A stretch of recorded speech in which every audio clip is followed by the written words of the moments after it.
दोस्तों स्वागत है आपका एक बार फिर। हमारा करंट अफेयर का सेशन चल रहा था जिसमें अभी तक बात करें तो पॉलिटी का सेशन हमारा कंप्लीट हो गया है, जिसके हमने एक सिंगल वीडियो भी प्रोवाइड करा दी है। कुछ वो 3 घंटा कुछ 20 मिनट के आसपास की है। तो अगर आप चाहते हैं कि उस पॉलिटी को लेके अच्छे से आप पढ़ना चाहें तो आप उसको देख लीजिएगा। अब मेरे द्वारा जो है इकोनॉमी का सेशन कंटिन्यू करा जा रहा है। मैंने 4 लेक्चर पर छोड़ दिया था, अब आज से जो है 5वां लेक्चर चलेगा और मैं इस इकोनॉमी के सेशन को मैं पूरा अच्छे से कंप्लीट करूंगा। देखो इस मॉड्यूल में क्या है ना कि अप्रैल 2022 से लेकर दिसंबर 2022 यानी काफी सारे महीने हैं, तो काफी सारे न्यूज निकल के आई है। तो हाँ, टाइम लगेगा, लेकिन ये है कि डेली बेसिस पे हम कोशिश करेंगे कि आपको एक अच्छे से वीडियो प्रोवाइड करा सकें। बाकी मेरे हिसाब से how to solve a MCQ, ठीक है, जिसमें मैं बोल सकता हूँ मेरी कॉमन सेंस की सीरीज चल रही है। उसको भी आप चाहो तो यूट्यूब पे आप प्लीज़ और जस्ट यूपीएससी एग्जाम पे आप देखें, ताकि आपको पॉजिटिव एनर्जी मिले। उसमें मैंने यही बोला है कि आपके अगर आप चाहेंगे तो 6 से लेके 7 क्वेश्चन या 8 क्वेश्चन तक आपके सॉल्व अच्छे से हो जाएंगे। और कहीं ना कहीं आपके कुल मिला के 14 से लेके 16 मार्क्स आपके बढ़ सकते हैं, अगर आप उन वीडियोस को अगर आप देखेंगे तो। ठीक है, तो अब आगे कंटिन्यू करते हैं और हम बैक टू द टॉपिक पे चलते हैं। तो देखिए हमारा जो अगला टॉपिक है वो ये है कि देखिए भारत जो बना है, ठीक है, वो बना है विश्व की 5वीं सबसे बड़ी अर्थव्यवस्था। यहाँ से क्वेश्चन एक्सपेक्टेड है आएगा। क्यों? यार इकोनॉमी को लेके बात करी जा रही है, बहुत ज़्यादा हॉट टॉपिक है। हमारे पीएम जी भी जो है इस पे काफ़ी ज़्यादा फोर्स कर रहे हैं। तो इसको हमें बहुत डिटेल में समझेंगे। डिटेल का मतलब ये है कि देखो क्वेश्चन कहाँ से बन सकता है।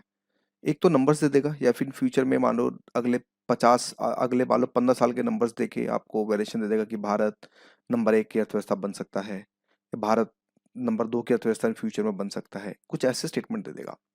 तो वहां से फिर आप पजल हो जाओगे, क्योंकि देखो आपको ही पता है कि यूपीएससी जब इकोनॉमी के क्वेश्चंस निकालता है तो वो नंबर्स देता है। तो नंबर्स के थ्रू जब होगे तो चीजें खराब हो जाएंगी। तो उसी चीज को यहाँ बहुत ही बारीकी से, बहुत ही प्यार से, बहुत इत्मीनान से जो हम यहाँ पर अगर बात करें तो हम समझने की जो कोशिश यहाँ पर हम करेंगे। तो पहले समझते हैं कि 5वीं सबसे बड़ी अर्थव्यवस्था होकर फायदा क्या। अब देखो यार, जब इकोनॉमी जितनी बड़ी बड़ी होगी हमारी, मान लो जितनी बड़ी इकोनॉमी हमारी बड़ी होगी उतना बड़ा, यानी कि इसका मतलब ये होगा कि हमारे देश के अंदर बिजनेस जो है तो बहुत अच्छे से चल रहे हैं। तो जब बिजनेस अच्छे चल रहे हैं तो लोगों को रोजगार भी ठीक ठाक मिलेगा। एक चीज और बता दो दोस्तों, हमारे देश में काम करने की कमी नहीं है, इस चीज को याद रखिएगा। जो लोग कहते हैं ना हम अनएम्प्लॉयमेंट हैं, हम बेरोजगार हैं, वो सिर्फ से झूठ बोलते हैं। अगर कोई आदमी सच्चे मन से काम करने की तलाश में है तो उसको काम मिल जाता है। हाँ, वो कंडीशन अलग है कि उसको वो काम नहीं करना, वो काम नहीं करना, उसके बारे में बात नहीं करूंगा। लेकिन हमारे देश में अगर आप ढूंढना स्टार्ट करो काम तो आपको मिल जाएगा। राइट, एक तो ये बात होगी। तो अभी हुआ क्या कि किंगडम यूके को छोड़ के, यूके को पछाड़कर विश्व की 5वीं सबसे बड़ी अर्थव्यवस्था जो है हमारा, अगर बात करें तो भारत बन चुका है। जिसमें अब अमेरिका, चीन, जापान और जर्मनी की अर्थव्यवस्था अब भारत में बढ़ी है। यानी कि हमें ये पता चल गया कि सबसे पहले पे यूएसए आ गया, फिर चाइना आ गया, फिर आपका जापान है और फिर आपकी जर्मनी है। ठीक है, ये बात समझ आ गई। अगेन ये पॉइंट्स आपको जो है याद रखने पड़ेंगे, क्योंकि ये बहुत ज्यादा इंपॉर्टेंट रोल जो है काफी ज्यादा रखता है। तो हमें ये भी पता चला। अब देखो ये फैक्ट है, फैक्ट का मतलब ये कि सकल घरेलू उत्पाद में 6 to 65% की वृद्धि करते के साथ भारत जो 2029 में तीसरी सबसे बड़ी अर्थव्यवस्था के लिए भी तैयार है। अगर मान लो 6 से 6.5 अगर रहती है अर्थव्यवस्था, तो हम 2029 के अंदर हम जो है जर्मनी को भी पीछे कर देंगे। आपको पता है, मैं एक चीज बता दूं, जो इतनी बड़ी अर्थव्यवस्था है, जर्मनी हो गया, यूके हो गया, ये लोग डिफेंस से बहुत ज्यादा एक्सपोर्ट करते हैं। जैसे इनके हेलीकॉप्टर्स हो गए, फाइटर जहाज हो गए, कुछ और भी चीजें हो गई, टेक्नोलॉजी बेस पे ज्यादा हैं ये लोग, और टेक्नोलॉजी से ही सबसे ज्यादा कमाते हैं। ये बात ध्यान रखिएगा। हमारी इकोनॉमी सर्विस क्लास है, हम मानते हैं, लेकिन हम अभी टेक्नोलॉजी से पैसा, मैन्युफैक्चरिंग से पैसा नहीं कमा। जिस दिन हमारा सच में make in India product start हो गया कि हम टैंक्स भी खुद बना रहे हैं, जहाज भी हम खुद बना रहे हैं, हम बोलते तो हमने राफेल खरीद लिया, राफेल खरीद लिया, लेकिन वो क्या है भाई, वो टैक्स पेयर का पैसा से खरीदा जा रहा है।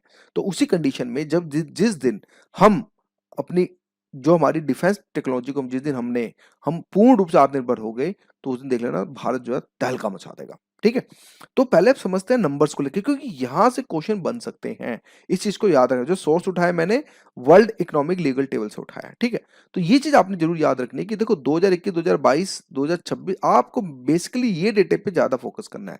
2036 में चाइना जो है नंबर 1 पे हो जाएगा, यूएस नंबर 2 पे हो जाएगा, इंडिया नंबर 3 पे होगा, उसके बाद जर्मन, और आपका लास्ट पांचवा याद रखो जापान। आपने ये टेबल जरूर याद रखना है कि 2036 में चाइना नंबर 1 पे, यूएसए नंबर 2 पे, इंडिया नंबर 3 पे, जर्मनी 4 पे, 5 पे। ये नंबर जरूर याद रखें। और भारत की इकोनॉमी कितनी है? 2 ट्रिलियन के आसपास। चाइना की इकोनॉमी कितनी है? 20 ट्रिलियन के आसपास, यानी कि मोर देन 10 टाइम्स अभी फर्क है। इस चीज को याद रखना। तो भारत, तो क्वेश्चन यहां से बन सकता है कि क्या 2050 में भारत इकोनॉमी में नंबर 1 हो जाएगा? नहीं होगा। 2050 तक तो नहीं होगा। क्यों? क्योंकि इसको टाइम लगेगा। और आप ये भी देखें कि 2030 2036 में भारत जो है नंबर 3 पे खड़ा है। 2050 पे हो सकता है नंबर 2 पे आ सकता है, लेकिन नंबर 1 पे आने के लिए करीब इसको अभी बहुत लंबा इसको एक सफर आपको तय करना पड़ेगा। अब क्या प्रमुख पॉइंट यही हो सकते हैं इसके अंदर कि देखो, अर्थव्यवस्था का आकार की बात करें तो कहीं ना कहीं हम बात करें तो कहीं ना कहीं भारत की इकोनॉमी इस हिसाब से है, और यहां पर यूके की इकोनॉमी से है, तो ये हमारे नंबर इतने काम के नहीं है। हम यूनाइटेड किंगडम के साथ अगर तुलना करें तो जिसकी जनसंख्या के आकार में देखें तो 2022 में देखें तो 1.141 बिलियन है। वहीं किंगडम की देखें तो 68.5 मिलियन, यानी कि 6-7 करोड़ के आसपास टोटल मिला के जनसंख्या है। प्रति व्यक्ति आय में देखें तो यूके और इंग्लैंड के अंदर बहुत ज्यादा डिफरेंस हमें जो है देखने को मिला है। देखो, इकोनॉमी हमारी बड़ी हुई है लेकिन हमारी पर कैपिटा इनकम अभी भी कम है। इस चीज को याद रखिएगा। पर कैपिटा उस केस में ज्यादा होती है अगर भारत की पॉपुलेशन 10 करोड़ होती, तो हम कह सकते हैं कि यूके और आप ये मान के चलो अगर हमारी पॉपुलेशन इतनी कम होती, 10 करोड़ के आसपास होती, तो हम मोटा मोटा ये मान के चलो कि सारे फॉरेनर्स हमारे देश के अंदर आके काम करते। एक लाइक इंडिया भी एक सुपर पावर की तरफ से जो है देखने को मिलता। तो गरीबी के तौर पे देखें तो जैसे यूके में गरीबी बहुत कम है, वहीं अगर हम बात करें तो इंडिया के अंदर काफी ज्यादा गरीबी जो हमें देखने को मिल रही है। एचडीआई की बात करें जिसमें मानव विकास सूचकांक के ऊपर हम देखें तो हमें यह देखने को मिलता है कि एचडीआई के अंदर अगर हम देखें 2019 का स्कोर देखें तो वहीं यूके अगर देखें तो वो कहीं 9.932 के हिसाब से खड़ा है। वहीं जो भारत 0.645 यानी मिडल रेंज में जो है कुल मिलाकर खड़ा हमें जो है देखने को मिल रहा है। सकल घरेलू उत्पाद क्या होता है? फिर अब देखो, हमने जीडीपी को लेकर बात करी, तो जीडीपी का मतलब यही होता है दोस्तों कि एक विशिष्ट समय में, यानी कि आप ये मान के चलो कि 1 ईयर के अंदर किस समय अवधि में किसी देश की सीमाओं के भीतर उत्पादित सभी तैयार वस्तुओं और सेवाओं का कुल मौद्रिक का बाजार मूल्य होता है। यानी कि अगर मान लो ये हमारा अगर इंडिया है, ठीक है, मैं शॉर्टकट बना दे रहा हूं, तो अगर मान लो इसमें है तो इसके अंदर, ठीक है, इसके अंदर आप ऐसे मान के चलें पूरे 1 साल के अंदर जो भी वस्तु सेवा को जो भी उत्पाद हो रहा है उसका जो मौद्रिक मूल्य होगा उसको जो है हम अगर बात करें तो हम जीडीपी बोलेंगे। और ये समग्र का मतलब हो गया कुल। ऐसे मान लो हमारे जैसे कितने लोग होंगे, तो उन सबको जब हम ऐड करेंगे तो उसमें फिर आपकी जो जीडीपी जो है देखने को हमें मिलती है। आई होप आपको पॉइंट्स क्लियर हो गए। अब कीवर्ड्स क्या है? देखो, इस टॉपिक को कैसे याद रखना है, ये एक तो ये डेफिनेशन सकल घरेलू उत्पाद की, ताकि आपको पता चल सके कि विशिष्ट समय अवधि में किसी देश की सीमाओं के भीतरी, ठीक, उत्पादित सभी तैयार वस्तुओं और सेवाओं का कुल मौद्रिक या बाजार मूल्य जो इसमें कहलाता है, जिसके अंदर, और ये टेबल आपको जो है थोड़ा सा, ये वाला पोर्शन आपको थोड़ा सा याद आपको जो है रखना पड़ेगा। तो देखिए, जो नेक्स्ट टॉपिक है वो ये है कि गंभीर धोखाधड़ी जांच करा ले। पहले समझते हैं यूपीएससी के पॉइंट ऑफ व्यू के हिसाब से कि क्यों जरूरी है, मैं इस टॉपिक को क्यों पढ़ा रहा हूँ। ठीक है, देखो यार, एक्चुअली क्या है कि आपने देखा होगा कि काफ़ी सारे दो फ्रॉड्स जो है अभी चल रहे हैं, चाहे नीरव मोदी हो, विजय माल्या हो, सो ऑन हो। ठीक है, तो जिसके कारण कहीं ना कहीं इसका भी एक रोल है। हालांकि ईडी का तो होता ही होता है, वो तो एक अलग कहानी है, लेकिन कहीं ना कहीं अभी गंभीर धोखाधड़ी जांच कार्यालय भी काफ़ी ज़्यादा न्यूज़ में बना हुआ है। क्यों? अभी जिसके कारण ये न्यूज़ में बना हुआ है, तो जिसके कारण यूपीएससी हो सकता है यहाँ से क्वेश्चन बना सके। तो इसलिए ये टॉपिक थोड़ा-सा हम कह सकते हैं कि इम्पोर्टेंट हमारे लिए, एक इम्पोर्टेंट रोल अगर हम बोलें तो ये हमारे लिए रखता है। ठीक है? तो खबरों में क्यों? भैया ये हुआ कि भई जो हमारा जो सीरियस फ्रॉड इन्वेस्टिगेशन जो ऑफिस है, ठीक है? तो उसमें ये हुआ कि जो ये एसएफआईओ है, उसने चीनी लिंक वाली शेल कंपनियों की स्थापना, नकली निर्देशों की आपूर्ति से जुड़े एक व्यापक रैकेट के कथित मास्टरमाइंड को गिरफ्तार किया। ये तो थी न्यूज़, ठीक है? यहाँ से कुछ नहीं आएगा। लेकिन हमारे लिए ये इंपॉर्टेंट है, एक तो हमारे लिए एसएफआईओ इंपॉर्टेंट है जो यहाँ से यूपीएससी बेसिक्स तौर पे क्वेश्चन बना सकता है। दूसरा पॉइंट हमारे लिए ये है कि यहाँ पर शेल कंपनियों को लेके जो क्वेश्चन जो यहाँ पर कुल मिलाकर बनाया जा सकता है। तो इसी को थोड़ा सा हम जो है डिटेल के अंदर पढ़ते हैं। तो पहले समझते हैं शेल कंपनियां। देखो दोस्तों, शेल कंपनियां क्या होती हैं? जो सिर्फ कागजों के ऊपर होती है। कागजों पे तो होने के फिर क्या फायदा? देखो, जैसे कि फॉर एग्जाम्पल मैं हूं, मान लो मैंने कंपनी खोल ली, लेकिन कंपनी कुछ भी नहीं है, लेकिन मैं ट्रांजेक्शन करा रहा हूँ, डेबिट करा रहा हूँ, क्रेडिट करा रहा हूँ, ये सब करा रहा हूँ, प्रॉफिट कमा रहा हूँ, दैट्स इट। लेकिन इस कंपनी में एक धैले का काम नहीं हो रहा। ना ये कंपनी है, कुछ नहीं है, सिर्फ कागजों पे है। मान लो भाई Arora and sons and company, मान लो भाई लंबरगर सन्स एंड कंपनी, मान लो कुछ भी ले लो। तो उस कंडीशन में वह कंपनियां जो कुछ भी नहीं कर रही हैं, एक धेले का 1% व्यापार नहीं कर रही, लेकिन उनके अकाउंटेंट के अंदर यानी कि उनके अकाउंट्स के अंदर लाखों करोड़ रुपए का व्यवहार कर रही है। तो इस तरह की, ताकि टैक्स को बचाया जा सके। अब वो क्या है वो सीरीज में देखेंगे, लेकिन इन्हीं का मेन मोटिव यही होता है कि ये लोग सिर्फ टैक्स को बचाने के लिए धोखाधड़ी चीजें ज्यादा करती हैं। जिस तरह अभी ईडी ने आपने वीवो को भी देखा होगा, वीवो जो फेक बिल जनरेट कर रहा है और सारी चीजें कर रहा है, ताकि मतलब कि वो अपना घाटा दिखा रहा है ताकि वो टैक्स से बच सके। आपने देखा होगा बड़े बड़े स्टार्टअप्स भी है, इवन बड़ी बड़ी कंपनियां भी घाटा दिखाती हैं। क्यों दिखाती हैं? जब घाटा हो तो किस बात का टैक्स, सोचो, किस बात का कॉर्पोरेट टैक्स। तो ये भी एक बड़ी बड़ी कंपनियों की एक वो मंशा होती है कि वो अपने आप को घाटे में ही रखना चाहती हैं। क्यों? घाटा रहेगा तो टैक्स नहीं देना पड़ेगा, सिंपल सा लॉजिक है यार। तो ये भी एक रीजन। तो इसीलिए आमतौर पर शेल कंपनियां ऐसी कॉर्पोरेट संस्थाएं होती हैं जिनके पास उनका अपना ना तो कोई सक्रिय व्यवसाय व्यवसाय होता है, ना ही उनके पास कोई अस्थायी संपत्ति होती है। यही कारण है कि इस प्रकार की कंपनियां सदैव संदेह के दायरे में रहती हैं, क्योंकि इनमें कुछ कंपनियां या तो मनी लॉन्ड्रिंग या कर चोरी या अन्य अवैध गतिविधि के लिए इस्तेमाल करती हैं। यानी कि बेसिकली इनका काम ये होता है मनी लॉन्ड्रिंग करना। यानी कि अगर मान लो ये इंडिया है या मॉरिशस है, मान लो इंडिया में है, कोई काम हो नहीं रहा, लेकिन इसने सारा पैसा मॉरिशस भेज दिया, फिर मॉरिशस से ट्रांसफर करा के फिर यहाँ ले लिया। तो ये जो अब जो यहाँ पैसा भेजा ये हो गया इलीगल, और यहाँ से भेजा तो अगेन इलीगल। तो उसके कारण जो है मनी लॉन्ड्रिंग के केसेस जो हमें सबसे ज्यादा देखने को मिलते हैं। तो हमारे लिए फिर गंभीर धोखाधड़ी जांच कार्यालय है क्या? ये एक हमारे लिए अगर हम बात करें यूपीएससी के हिसाब से, तो हमारे लिए ये टॉपिक जो थोड़ा सा इंपॉर्टेंट हो जाता है। तो क्या है भाई ये एफ जो SFIO है, ये बेसिकली याद रखो मिनिस्ट्री कॉर्पोरेट मंत्रालय के अंतर्गत है, यानी कि कॉर्पोरेट मंत्रालयों के अधीन है।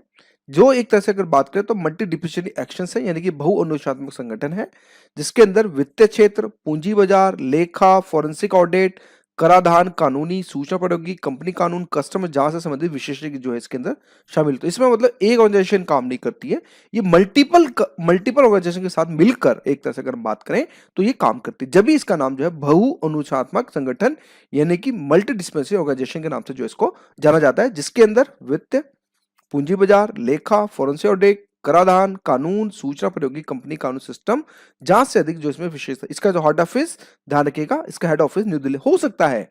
यूपीएससी यहाँ पे देखो क्वेश्चन क्या बना सकता है भाई, FISO जो ये होम मिनिस्ट्री के अंदर है या फिर फाइनेंस मिनिस्ट्री के अंदर है, इसका हेड ऑफिस जो है बेंगलुरु में है या फिर चेन्नई में है या फिर कहीं और रख दे। अगर आपने नहीं पढ़ा होगा तो कहानी खत्म। तो इसलिए हमारे लिए यूपीएससी के हिसाब से ये टॉपिक थोड़ा सा हम कह सकते हैं कि इंपॉर्टेंट हो सकता है। तो SFIO का नेतृत्व जो भारत सरकार के संयुक्त सचिव के पद पर विभाग के प्रमुख के रूप में, डायरेक्टर के रूप में जो है, ये निदेशक अंदर डायरेक्टर, तो डायरेक्टर के रूप में जो इसका जो है बेसिकली अगर बोले तो काम जो है शामिल किया जाता है। कार्य और भूमिका देख लेते हैं। कंपनी अधिनियम 2013 ने गंभीर जो आपके धोखाधड़ी जांच कार्यालय इसको जो है वैधानिक दर्जा दे रखा है। एक तो ये बात हो गई। दूसरी बात ये होगी कि FIO के पास कंपनी कानून के उल्लंघन के लिए लोगों को गिरफ्तार करने का भी एक तरह से अधिकार है, यानी कि ये आपके SFIO जो है ये एक तरह से बात करें तो लोगों को गिरफ्तार भी कर सकते हैं डायरेक्ट। तो ये हम कह सकते हैं। तो बहुत बड़ी बात, जिसके अंदर अगर बात करें कि कौन से मामलों के अंदर, जैसे निरीक्षक की रिपोर्ट प्राप्त होने पर, ठीक है, आपके कंपनी द्वारा पारित विशेष प्रस्ताव की सूचना पर की गई मामलों की जांच आवश्यक है, जनहित में अगर कोई काम, ये भी केंद्र या राज्य सरकार के किसी विभाग के अनुरोध पर, इस तरह के जो है गिरफ्तारियां जो है कुल मिलाकर। यानी कि हमने एक बात सीखा, यानी कि अगर हम देखें कीवर्ड्स में देखें तो यहाँ पर पहले हमें ये पता चला कि शेल कंपनी एक आमतौर पर शेल कंपनी ऐसी कॉर्पोरेट संस्थाएं होती हैं जिनके पास उनका अपना ना तो कोई सक्रिय व्यवसाय होता है, ना ही उनके पास कोई स्थायी संपत्ति होती है। और ये FSIO जो है ये कॉर्पोरेट मंत्रालय के अधीन है। इसका हेड ऑफिस ये भी साथ में लिख लेना न्यू दिल्ली में है, और ये एक वैधानिक संस्था है जिसको संसद के द्वारा पारित किया गया है। ये कॉन्स्टिट्यूशनल राइट नहीं है, संवैधानिक नहीं है, वैधानिक, यानी कि जिसको अगर बात करें तो पार्लियामेंट्री के द्वारा जो है इसको जो है पास किया गया है। तो ये 4 पॉइंट्स इसके अंदर आप अगर लिख लेंगे तो आपका ये टॉपिक जो है पूरा का पूरा आपका जो है एक तरह से तैयार हो जाएगा। नेक्स्ट आता है वित्तीय स्थिरता और विकास परिषद के बारे में। जो नेक्स्ट न्यूज जो हमारी जो निकल के आई थी वो ये निकल के आई थी दोस्तों कि इसके अंदर वित्तीय स्थिरता विकास परिषद क्या होती है। देखो ये छोटी छोटी न्यूज है जो आपको इकोनॉमी जब आप करंट अफेयर पढ़ेंगे तो उसी में कवर होगा। अगर आप स्टैटिक कर रहे हैं तो इस तरह के टॉपिक्स को जो है बहुत मुश्किल से जो कवर किया जाता है। हालांकि जो मेरी किताब आएगी इकोनॉमी की उसके अंदर एक एक पॉइंट्स को कवर किया जाएगा। लेकिन अभी आप ये समझें कि वित्तीय स्थिरता और विकास परिषद मतलब बेसिकली होता क्या है।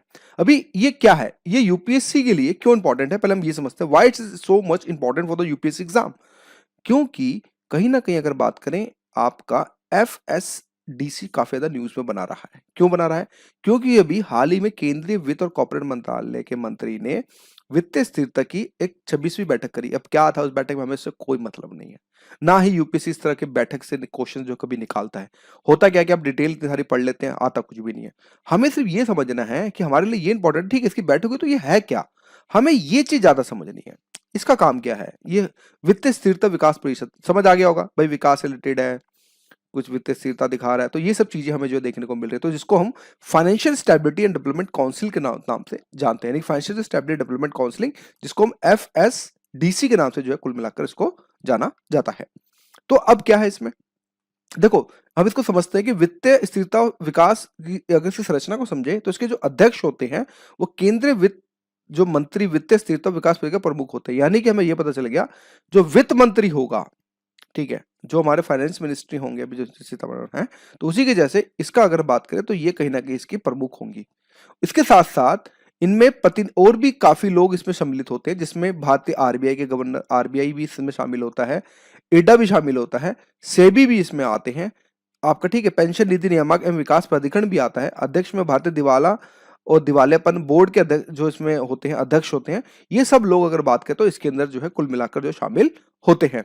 और साथ साथ अगर बात करें इसके अंदर अन्य सदस्यों में वित्त सचिव, मुख्य आर्थिक सलाहकार, वित्त सेवा विभाग के सचिव काफी, और आर्थिक मामलों के विभाग के लिए उत्तरदायी राज्य मंत्री, इलेक्ट्रॉनिक सूचना विभाग के सचिव, राज्य सचिव और भी उप जो समिति के अध्यक्ष में आरबीआई के गवर्नर करते हैं। आवश्यकता पड़ने पर विशेषज्ञों की अपनी एक टीम भी जो है इनको आमंत्रित जो है करी जाती है।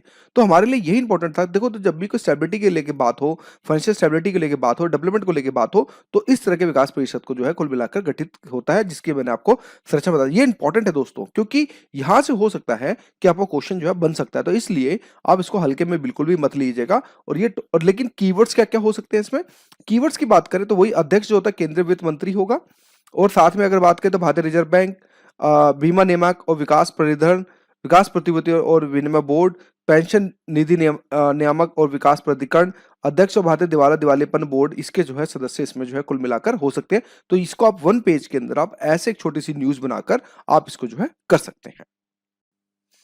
दोस्तों हमारा जो नेक्स्ट टॉपिक है वो है औद्योगिक उत्पाद सूचकांक, जिसको इंग्लिश में आईआईपी भी कहते हैं। देखो यहाँ से यूपीएससी क्वेश्चन क्यों बना सकता है, क्योंकि पहली बात तो ये एक बेसिक है, राइट। तो बेसिक से क्वेश्चन जो है बन सकते हैं। दूसरा, कहीं ना कहीं जिस तरह से आज के दौर में देखें हमारे इंडस्ट्रियल उत्पादन की स्थिति जो है थोड़ी सी चरमरा रखी है। जिस तरह से कोविड के दौर के वेव के बाद से हालांकि कुछ प्रोडक्शन हुआ है, लेकिन हम कह सकते हैं कि हमारे देश में सर्विस सेक्टर के अलावा मैन्युफैक्चरिंग की यूनिट में एक जो स्थिति है वो भी इतनी खास, इतनी ठीक अभी तक उभर नहीं पा रही है। हालांकि चांसेस हैं, पोटेंशियल है, लेकिन अभी तक नहीं हो पा रहा है। तो जिसके कारण यूपीएससी यहाँ से आपसे बेसिक क्वेश्चन जो है बना सकता है। तो उसी केस के अंदर आईआईपी एक जो है एक तरह से क्या है, ये एक तरह संकेतक है जो निश्चित अवधि के दौरान औद्योगिक जो उत्पादक के जो उत्पादन होता है, ठीक है, उनकी मात्रा में जो परिवर्तन होता है उसको नापता है। समझते हैं कि भाई जैसे कि मान लो कोल है, ठीक है भाई, इस बार इतना प्रोडक्शन होता है, अगली बार कितना हुआ, तो उसका परसेंटेज जो क्या हुआ, फिर उसी चीज को यहाँ पर कुल मिलाकर अगर बात करें तो उसकी मात्रा को एक तरह से ये मापता है, ठीक है। इसको जो पब्लिश करता है, ध्यान रखिएगा, इसको मॉस्पी के द्वारा एनएसओ द्वारा जो है इसको मतलब कि जारी किया जाता है, यानी कि इसको मासिक रूप से। एक चीज और यहाँ पे देखो क्वेश्चन क्या बन सकता है, यूपीएससी हो सकता है बोल सकता है कि भाई इसको मंथली, इसको वीकली किया जाता है, इसको मंथली किया जाता है, इसको लाइक ईयरली किया जाता है। ये सब चीजें जो है यूपीएससी यहाँ से ट्रिक्स के तौर पे खेल सकता है। यूपीएससी बेसिकली इसी इसी दो लाइन से खेलेगा अगर आपसे खेलेगा तो उस केस में आपने जो है बाज या चीते की नजर रखनी है कि हाँ भाई इसको मॉस्पी के under NSO, national statistical organisation के द्वारा, और इसको जो है मंथली के बेसिस पे जो है इसको संकलित भी करता है, यानी खुद करता है, और साथ में प्रकाशित भी करता है, यानी कि जो भी डेटा का काम होता है खुद करता है और साथ में प्रकाशित करता है। ऐसा नहीं कि कोई आउटसोर्स एजेंसी जो इसने लगा दी हो कि हाँ भाई तुम करो, हम फिर पब्लिश करेंगे, नहीं, इसको खुद संकलित भी करता है और अगर बात करें तो इसको प्रकाशित भी करता है, राइट। ये एक समग्र संकेतक है जो निम्नलिखित जो निम्नलिखित वर्गीकृत उद्योग समूह के विकास दर को नापता है, जिसमें व्यापक क्षेत्र, जिसमें खनन हो गया, विनिर्माण, इसको हम आगे देखेंगे, और जैसे कि विनिर्माण हो गया, बिजली हो गया, इन सब चीजों को जो है देखता है। और साथ में कहीं ना कहीं उपयोग आधारित जो क्षेत्र होते हैं, जिसके अंदर अगर बात करें तो पूंजीगत वस्तु, मध्यवर्ती वस्तुएं, जो इन सब चीजों को भी जो है कुल मिलाकर अगर हम बोले तो इसको देखता है। तो आईआईपी का जो आधार वर्ष है, आधार वर्ष का मतलब ये होता है कि जैसे कि मान लो भी 2022 चल रहा है, 2023 सॉरी, ठीक है। तो अगर कोई भी तुलना करनी होगी तो ये जो है ये 2011 और 12 के आंकड़े उठाएगा, उससे तुलना करेगा। ठीक है, तो ये चीज आपने समझनी होगी कि जो आईआईपी है, ठीक है, इसका आधार पर जो 2011-12 है, और अभी अगर मान लो आज के बारे में कुछ बताना है तो ये जो है 2011-12 के आधार वर्ष के हिसाब से जो है इसके मतलब कि आंकड़ों की कुल मिलाकर जो है तुलना करेगा। तो आईआईपी का महत्व हमें यहाँ से ये समझना होगा कि देखो यार, एक तो पहली बात जो आईआईपी का महत्व है, ये कहीं ना कहीं नीति निर्माण के लिए बनाने के काम आता है। ठीक है, एक तो पहली बात तो नीति निर्माण काम हो गया। साथ में आरबीआई के द्वारा हो गया, रिजर्व बैंक जो पॉलिसीज बनाने के काम आता है कि अगर मान लो स्लो डाउन है तो भाई इसको कैसे क्यों करना है, हमें लोन सस्ते करने पड़ेंगे। अगर मान लो ज़्यादा इन्फ्लेशन आ रहा है तो फिर जो लोन है उसको जो है महंगे करने पड़ेंगे। तो ये सब चीज़ों के कारण जो है, ये सब चीज़ें जो है ये कहीं ना कहीं आईआईपी के जो है महत्व के तौर पर हम जो है समझ सकते हैं। फिर त्रैमासिक और अग्रिम सकल घरेलू उत्पाद के अनुमान, यानी जीडीपी के जब हम अनुमान लगाते हैं तो उसकी गणना में भी अगर बात करें तो आईआईपी का जो है एक अत्यंत प्रासंगिक जो एक तरह से चरण जो है हमें देखने को मिलता है। तो ये सब चीजों के कारण अगर हम बात करें तो जिसके सॉरी, जिसके जिसके कारण इसके जो महत्व को हम जो है कुल मिलाकर यहाँ पर अच्छे से समझ सकते हैं।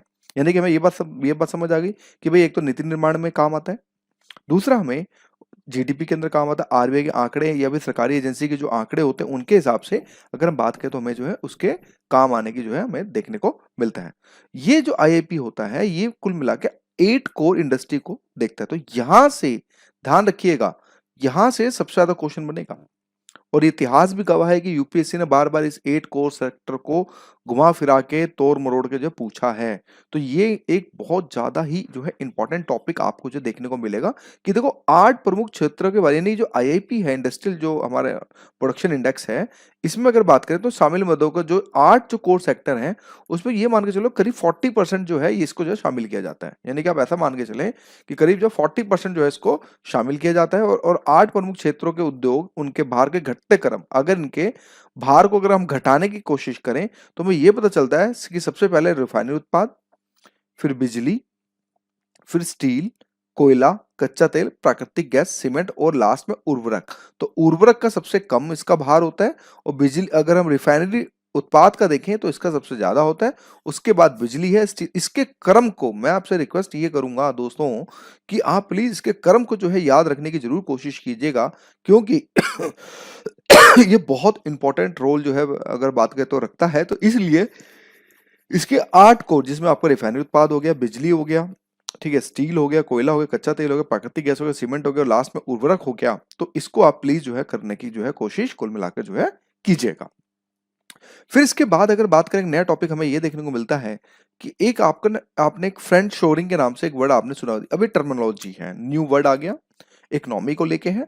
तो हो सकता है क्वेश्चन जो है यूपीएससी यहां से ये निकालने की कोशिश करे कि भाई रिसेंटली आपने ये फ्रेंड शोरिंग किससे रिलेटेड है, इसका मतलब क्या है। तो इस तरह के क्वेश्चन जो है पूछे जा सकते हैं। तो इसलिए आपको जो है नए नए वर्ड्स को जो है समझना पड़ेगा। तो हमें ये समझना पड़ेगा दोस्तों, जैसे एप्पल जैसी बड़ी बड़ी जो कंपनियां हैं, जो अमेरिकन कंपनी है, जो चाइना में अपना मतलब कि जो बिजनेस को उखाड़ कर भारत लाना चाह रही हैं, इसको हम फ्रेंड शोरिंग के नाम से समझते हैं। यानी कि जो आप ऐसे समझे, फ्रेंड शोरिंग का मतलब ये समझे, किसी देश में अगर जो स्टेब्लिश है वो किसी और देश में जाके स्टेब्लिश करें, उस कंपनी को वहां से हटा के किसी और जगह लेके जाएं, तो उसको जो हम फ्रेंड शोरिंग के नाम से जो है समझते हैं। इसके पीछे रीजन क्या है? इसके पीछे रीजन ये कि जिस तरह से चाइना के अंदर भी अभी एक आप बोल सकते हो फुल पैक कोविड पॉलिसी चल रही है, जिसके अंदर मैन्युफैक्चरिंग इतने अच्छे से नहीं हो पा रही है क्योंकि कोविड वेव्स वहां पे काफी ज्यादा भयंकर है। एक तो ये भी रीजन है।